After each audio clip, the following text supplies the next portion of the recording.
All right, Alex Clemsen, head coach at Maryland. What's going on, man? Just got done with a little summer workout. We've got camps wrapping up.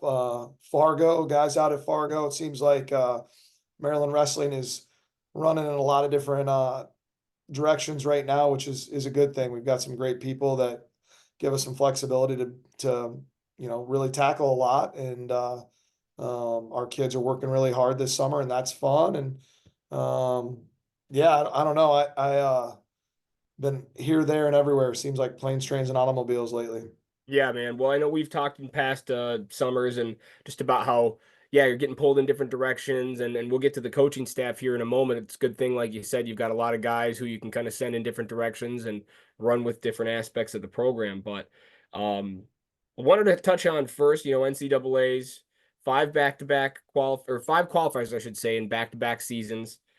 Best finish at Big Tens that you guys have had in a long time. So talk a little bit about, just the season as a whole and kind of how it wrapped up. I know that you've got high expectations and aspirations. We looked through some of the results, or at least I looked through some of the results, and just how razor thin some of those margins are to have gotten closer to those goals. So just talk a little bit about how the season wrapped up for you guys. Yeah, I mean, I guess we can work backwards from NCAAs. I don't think it wrapped up very well. I don't think anybody had a great taste in their mouth after um, the tournament. Probably for myself and Coach Mellon, and the Millers, even a little extra sting, all being Missouri guys. I know the four of us, probably really wanted to have a great weekend. A lot of people there watching and supporting and tracking, and Jackson going into the weekend, pretty highly seeded.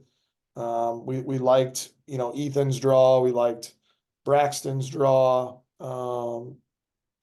It just, I don't know. We didn't wrestle well. And I think there's probably several little reasons that kind of, you could look to. We're going to continue to make some adjustments, I think, with some things that we do from a competitive standpoint throughout the year. Continue to make some adjustments in how we prep for end of the year competition. I don't think we're super far off. I don't think we need to reinvent the wheel, but like you said, those margins are razor thin. And it's funny you use that word, the in margin, because that was the kind of one of the themes for the season. For us, was really trying to get the most out of ourselves and our training sessions, and what we had going, because wrestling right now is probably the best it's ever been at the collegiate level, and probably the best it's been in America. Um, Yeah. and then you add the COVID kids in, so you've got a bunch of guys that are, really seasoned and have been around and have experienced a lot, and then you combat that with us being a young team. It's a tough climb.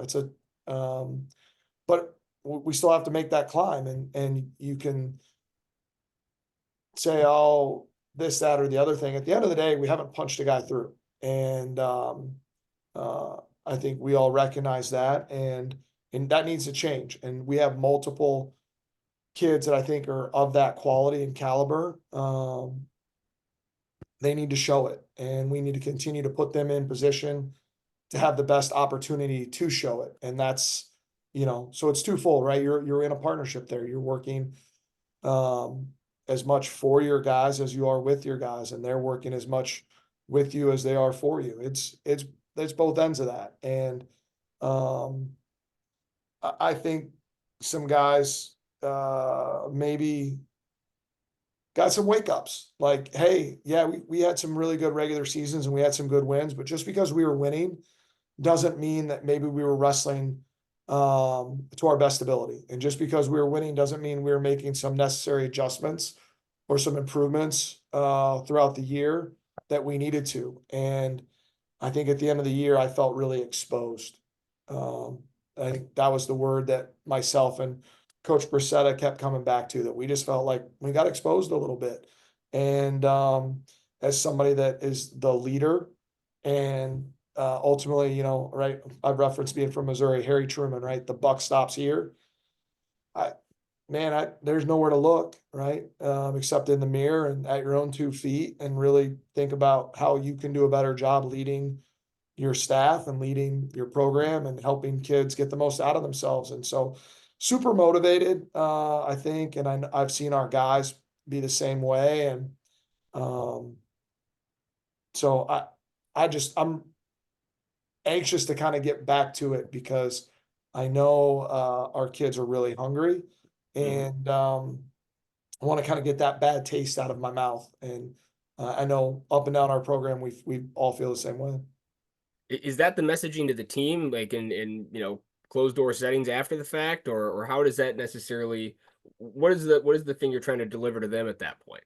Yeah, for sure. I mean, closed door, open door. And right, we're on the internet for all eternity now. Right. Um, yeah, I think we had some sessions down the stretch that I didn't love.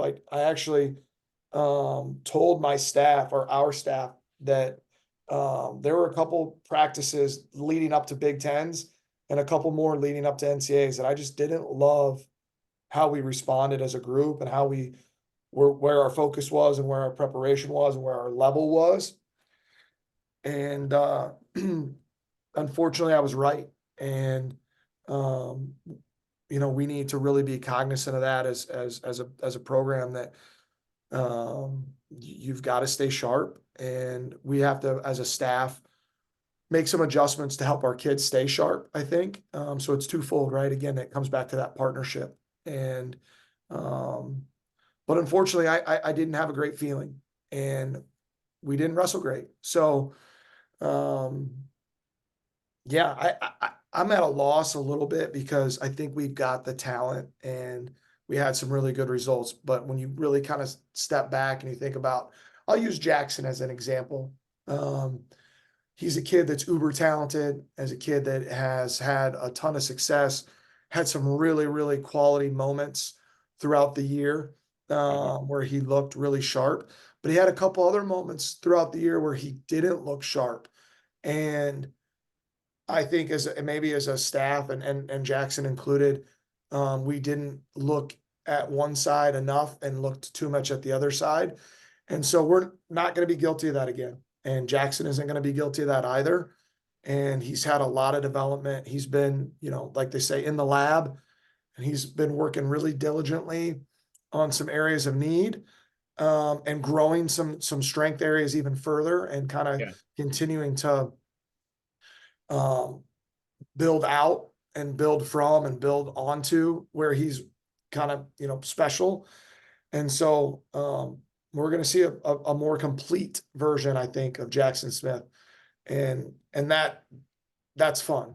And so if there has been some good come out of it, maybe we'll see a better version of him, a more complete version of him, so that he can compete at an even higher level, and that's exciting. So I think from a to a man, right, we need to do a good job of that, and we've seen some really good growth.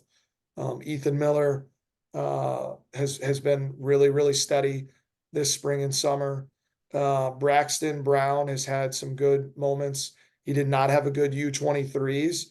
Um, Not really sure why, other than he didn't perform very well. So um, he doesn't love freestyle. I made him kind of go wrestle. He didn't want to per se. I said he had to. Um, Maybe I shouldn't have made him. Maybe he should have wrapped his head around the fact that I was making him. But Braxton's done a good job with his folk style development this offseason. And Cal Miller has too. Cal Miller's not fighting the scale anymore. I actually Yeah. felt bad. We call Cal Freddie, and Ethan's Bino. So it's Bino Miller and Freddie Miller. But I felt bad for Freddie towards the end of the year. He was emaciated. Um, and that probably hurt our practices too, because you have one of your better guys that's really struggling and fighting the scale more than he's growing his skill set and getting better at wrestling. And that probably impacts his brother because he sees his little brother dying, right? Mhm. In practices, and that probably affects Braxton Brown. and the looks he gets, and you kind of grow out from there. And so, um, and it's not Cal's fault. We did what we did with our lineup because it's what we needed to do. Um, he's just he's not a 41 pounder. Mhm. And the scale right now would tell you that. And I don't even want to tell you what he weighs. Uh, but he looks Well, great. He looks great. And so that tells me even more how hard he was fighting it. yeah. Um, and credit to him because he didn't complain. He didn't whine. He didn't moan. He didn't go out and give bad effort. He just was out of juice. And he looked like he was running on empty. And um, like I said, I actually felt bad for him. Well, it was tough, and I'm not to interrupt real quick, but No, him at the beginning of the season versus him at the end of the season, and I know how much he wanted to do Big Ten at Maryland. I know how much yep, he wanted to wrestle in Kansas City, and it's yep. just when your body doesn't agree with your brain's plans, it's Yeah, yeah, it's I a think tough spot. he's maturing, right? He's 21 years old, and we do a really good job from the strength standpoint. Maybe we did too good of a job there with him.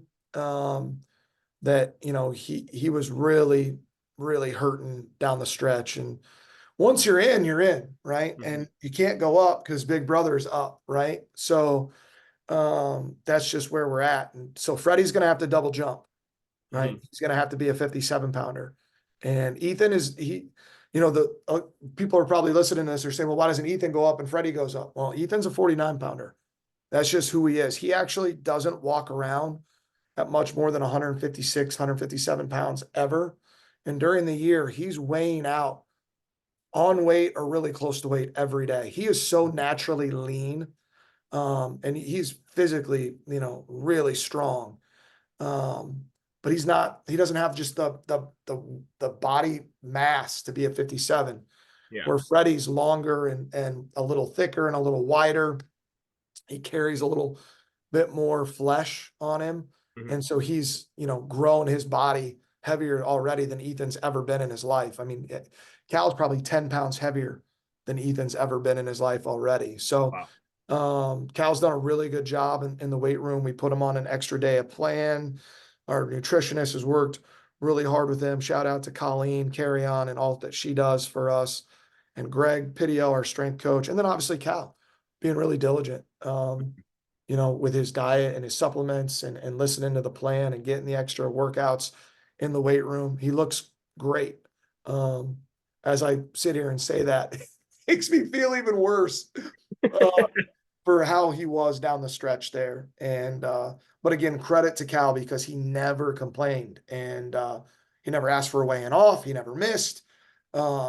He's a pro, and so on the flip side of that, we really saw how tough Freddie Miller is.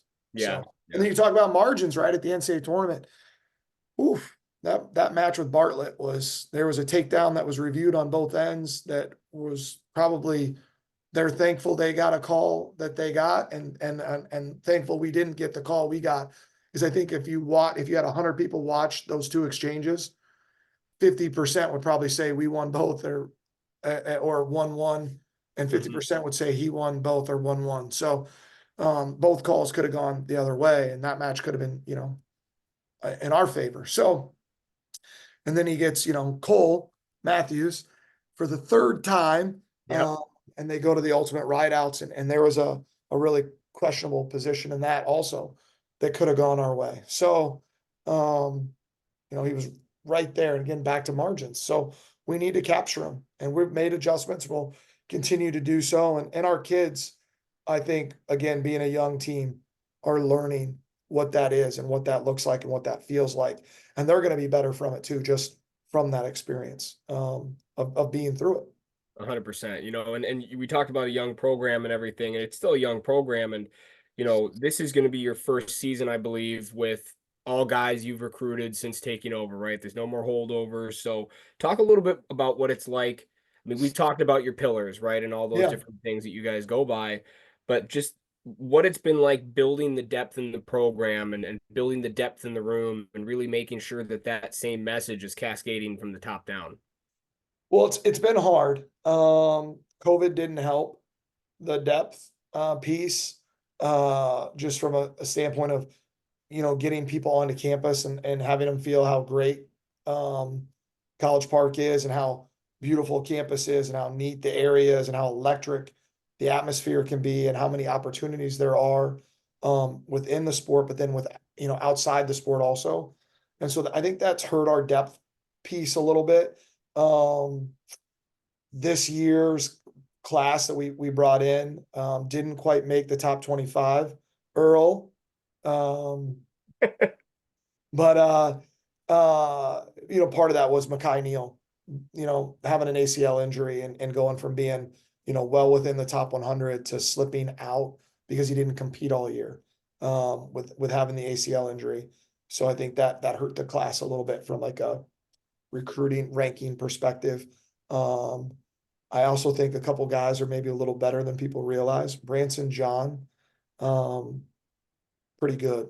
And Jackson Smith has taken a liking to him, and I think Branson is growing at light speed right now, just like Dario did with the Millers the year Mhm. before. So that's been a really bright spot for us.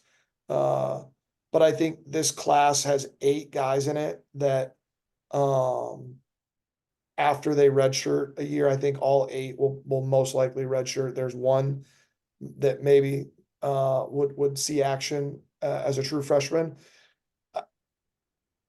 20%, 80% likely to redshirt him. 20% maybe he'll wrestle. So, uh, but all 8, I think after a year redshirting, I would feel really good about all 8 being in our lineup. They're tough kids, they're coachable kids, they're hardworking kids. Wrestling's really important to them. I'm not sure I felt that way about an entire class. We brought in a really, sexy class with the number 8 recruiting class from 21. That class included some guys that I didn't ever see being able to contribute to our starting lineup.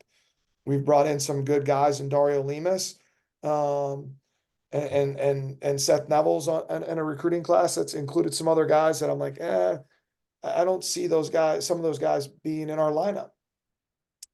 We have 8 guys that I wouldn't be shocked if they saw multiple years in our lineup, all 8 guys. Not saying they will, but it wouldn't surprise me if they did. And so our depth is growing quickly with last year's class, this year's class, and we're off to a good start, on this rising 25 class and the 26s as well. I feel like we're in a much better position than maybe we were 2 years ago, 3 years ago. So the depth will continue to grow along with the upper echelon as well. So it's good. Everything has taken longer than I wanted, and everything has taken longer than I envisioned. Maybe that's me being an optimist. Some of that's probably COVID, and some of it's probably just reality. And you got to kind of get your head wrapped around that and continue to come to work every day and keep laying bricks and building the thing out and keeping kids motivated and our staff motivated and our staff keeping me motivated and our it's it's been a heavy lift, but we're in a good spot and I like the kids we have for sure, right? And Yeah. that's not a knock on the kids that were a holdover, by any means. The kids that stuck it out and bought in, like King Sandoval and Kevin McCosey and Michael North and I could keep going with names there, but um, I do think there's a different feeling and vibe for the guys that knew exactly what they signed up for from Mhm. day one, from the first time you get them on the phone, from the first time you have them on campus to show them, and to really talk to them about those 4 pillars and what that means. I do think it's a different vibe, and I'm excited for that. 100%. And you did reference Dario Lemus, 16-6 on the year, 6 techs, 3. Really awesome way to get him in the lineup and get him some good matches without burning the red shirt, right? Yeah. So, just talk a little bit about some of the growth maybe you've seen in him this summer and where you expect he's going to contribute potentially next year. Well, he should be our 41 pounder. He's that's his weight class. That's just where his height is and where his body is, and he's made to be a 41 pounder. So, which is good because Cal Miller can't make that weight anymore. And we knew that, right? We envisioned that, Yeah. and so Dario should slot right in, and I think we've got a top 25, top 20 kid, just like we had with Cal. He wrestles a really high pace. He's not afraid to go out and mix it up. He's actually a guy Nick and I, Coach Brissett and I talk about. Sometimes we have to pull him back. We're like, hey, you didn't need to take risk right there. You didn't need to put yourself in a spot of vulnerability at that point in the match or at that point in the period with what the score was. That's a really good problem to have when you have to pull a young man back and you got to put a governor on him a little bit. Hmm. Um, that's a lot easier to do than it is to put a spark to somebody or to have to cattle prod somebody all the time. So there's no cattle prod in Dario. Yeah. That dude's 1,000 miles an hour, 100% of the time, and his wrestling's growing really quickly because of it. He still has some need areas. He struggles on bottom at times. Typical, young freshman kid. I also think coming from California, you just don't see the same mat wrestling all the time, the same caliber. But then he's probably ahead from a neutral standpoint, especially offensively. So he needs a little more baseline defense. He needs a little more bottom, and we got to get him used to staying on top a little longer. He likes to rack the takedowns up. Hmm. So, although with the 3-point takedown, we talked about maybe letting him cut it loose a little bit more from that perspective because of the rule change. Yeah. So we'll probably play with that a little bit with him, and but he loves wrestling and he wants to be good and he's willing to make sacrifices to be good. So I think he has a really, really bright future. Um, it just I always take pause until a kid's had a 30 match season and he's been through the Big Ten and you know, um, yeah, I just until that happens, right? Again, from Missouri, you got to show me, stud. Yep. So Yep. we'll see, but I think he's got a very bright future for us. I like it. I like it. Well, and one of the main reasons I wanted to connect with you today is some of the coaching changes. Obviously, Coach Mellon has decided to pursue some outside interests and go that route, and which is obviously sad. I mean, talk a Yeah, little bit about his impact on the program since you took over. yeah. Well, I mean, I think most people probably know this, like within the Division One wrestling, but maybe uh, the lay fan to the sport, or maybe the casual Division One fan. Devin's my brother-in-law. Mm. Um, his wife I've known since she was 8 years old, 9 years old. So my wife and I are high school sweethearts, and she has twin little sisters. And Devin married one of the twins, and Devin wrestled for me at Missouri, obviously, and so Devin, there's a different relationship there. Uh, Hmm. Yeah. right. And so it hurt, right, when he told me he was leaving. And we'd had a couple conversations throughout the year about his future plans and he ultimately after the Nationals just said, hey, I think for my family and having a young, family, he's got 3 kids that I think are all still under, they're 5 or under. Wow. Um, so, you know, this lifestyle coaching, you're gone a lot and it's a Mhm. grind and it's nights and weekends. And I think just he and his wife had sat down and said, hey, maybe this isn't, you know, for us anymore. Yeah. And I think Devin had to kind of get his head wrapped around that because coaching's fun. Yeah. Right. Well, a lot of people can't say that they have fun every day at work. A lot of people can't say they love what they do for work. Um, I think it's hard to give that up. And I saw that with my one of my best friends, right? Hmm. My Yeah. brother. So it was hard when he came to me because it was somebody that I knew I could count on from a different perspective or a different level. I was somebody that I could be really vulnerable with all the time because he wasn't just a coworker uh, or a part of our staff. He's, a best friend and a brother. And so um, I'm going to miss that. I think that's going to be an adjustment for me. Probably be an adjustment for our staff because somebody's going to have to fill that void for me. But Devin, taking the plunge and moving out here and bringing his family and being lockstep with Nick and I from day one. Yeah, it's kind of can't really put a measure on it or really say thank you enough or, eloquently, or I don't know. You really can't say what he Yeah. meant. Because of how deep, the relationship runs. So it's been different not having him. I know it's been different with my wife, not having her sister in town, having her nieces and nephews. I think, they call her Auntie Titi. I think Auntie Titi's sad. She misses the melon babies, but it's life, and you got to kind of make adjustments and grow and move forward. And I'm excited for Devin and his family. They made a choice and they're all in on the path that they're pursuing, and I'm excited to see him, kind of tackle a different area of life. And Bryn and her twin Bailey get to be kind of reunited. I know that's hard for twins to be that far apart, and so it's, Yeah. on the flip side of that, you're excited for them, to kind of get back together and be around each other and kind of raise their young families together. So, um, on the flip side of that brother best friend relationship, you're also excited Yeah. and and thankful for everything they did for you, but also for the new opportunity that their family has. So, and then that gave us an opportunity to promote two good young guys in Elijah Oliver and Ethan Laird, Yeah. and to continue to grow our staff with positions and full-time, opportunities, and to have, three full-time assistants is huge. And then that created an opening to bring in Cole Matthews. So we've had some fun with Cole already, with the Cal Miller uh, results. Cal being 2-1 against him. He likes to remind us that he got the one that counts, so that's fun. Um, but I think Cole, just like I felt about Ethan last year when Ethan came in and that this, kind of, not really a coaching role, but in a staff role. I felt like Ethan had a really good, bright future ahead of him in coaching, and he showed that early, and has already transitioned really smoothly into being a full-time coach. I think Cole's got a very similar trajectory, and just his way and his mannerisms and his communication skills and his personality.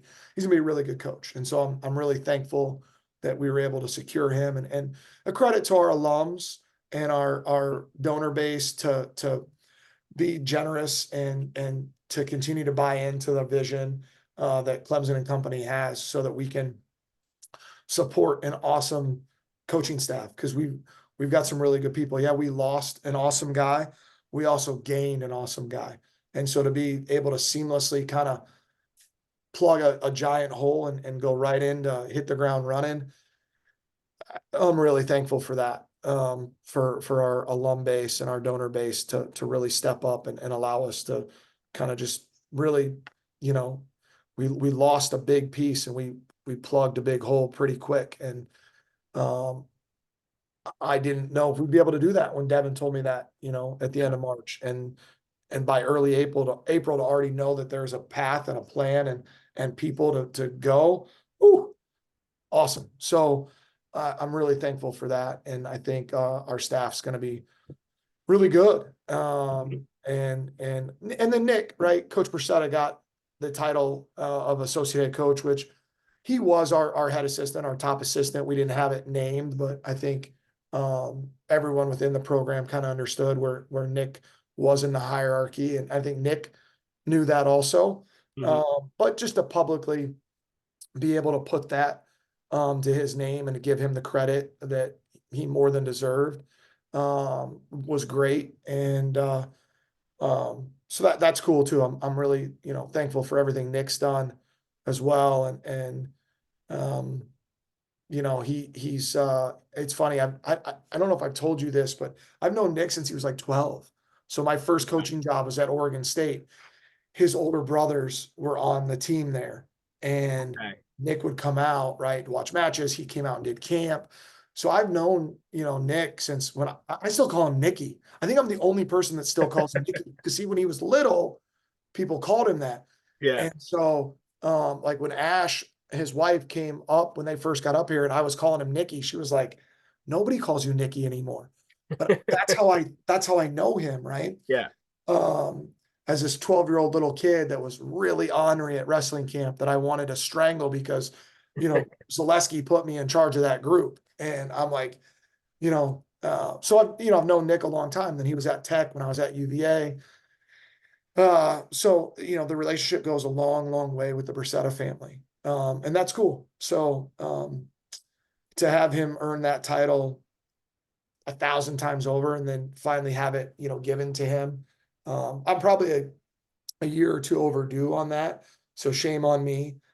Credit to Nick for not having ego and being super patient with that and Mhm. not caring about it. Because when I told him that I wanted to do it, he was like, oh, "Okay, cool." Like that's just not how Nick's wired. He knows the value he brings and what he does for our program and our kids. And I know he was thankful for it, but I also know um, it was like, yeah, all right, great. Yeah, yeah.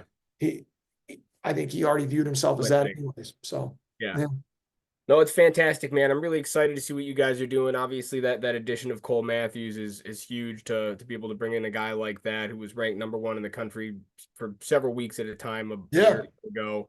High level guy. He's going to fit right in with those Miller brothers and Lemus, and you've got a really nicely rounded out staff here, man. So I'm excited to see what this next year is going to be like. And yeah, again, genuinely appreciate your time. yeah. Thanks. No, appreciate you having me on. Um, Stay tuned. We'll have our non-conference schedule dropping shortly, and the Nice. Big Ten schedule. It's going to be even later than it's ever been. Just so people out there know, um, we're changing kind of the format again, kind of following football's lead with getting rid of the leaders and legends or East West or whatever it's called. Yep, yep. So that'll kind of look a little different again. So just sit tight, and they're supposed to get us our opponents sometime in August, and then the full schedule release sometime in October. I know it's really late, but the later they give it to us, the more opportunities we get to be on TV, and I think ultimately that's really good for our league and for the sport. 100%, man. We're excited, and yeah, it'll be around the corner before we know it. So Sure. have a great rest of your summer. Thanks, you too, bud.